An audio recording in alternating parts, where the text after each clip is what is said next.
नमस्कार, मैं हूं आदित्य पांडे। आपका स्वागत है नो न्यूज़ के न्यूज़ रैप में।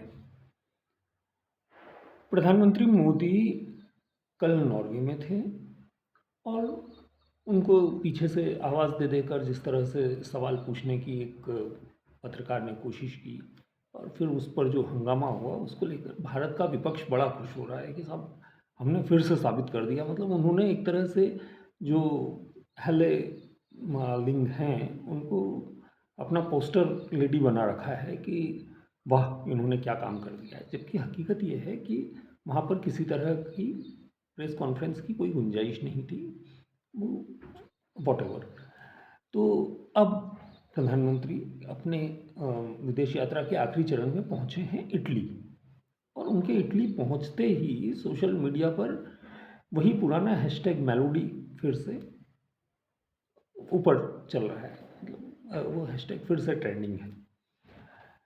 दरअसल इस बार मोदी का इटली में होना थोड़ा सा एक अलग ट्विस्ट वाली बात है, क्योंकि पिछले दिनों जिस तरह से मेलोनी का स्टैंड चेंज हुआ है कई मामलों में, जिस तरह से वो सीधे सीधे ट्रंप के खिलाफ खड़ी हुई हैं, ट्रंप को जिस तरह से उन्होंने करारे जवाब दिए हैं, उसके बाद में अब जो इक्वेशंस हैं वो कुछ बदल सी गई हैं।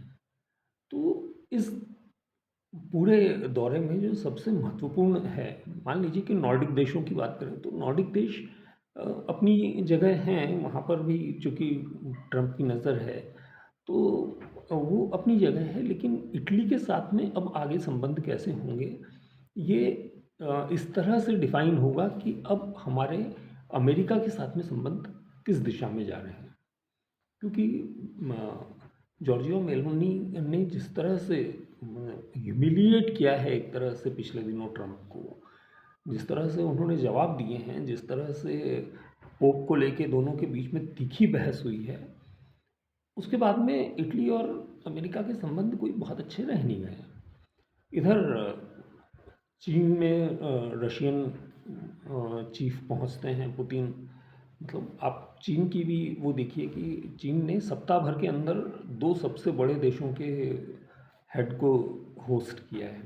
राष्ट्रपति ट्रंप वहाँ से वापस गए और इतने उसमें वहाँ पर पुतिन पहुँच गए हैं। तो ये जो जियोपॉलिटिक्स अभी चल रही है इसको इस पर नज़र रखिए। ये अगले आने वाले 10-15 दिन पूरी दुनिया के लिए काफ़ी महत्वपूर्ण होने वाले हैं, जिसमें मोदी की इटली यात्रा भी शामिल है। नमस्ते।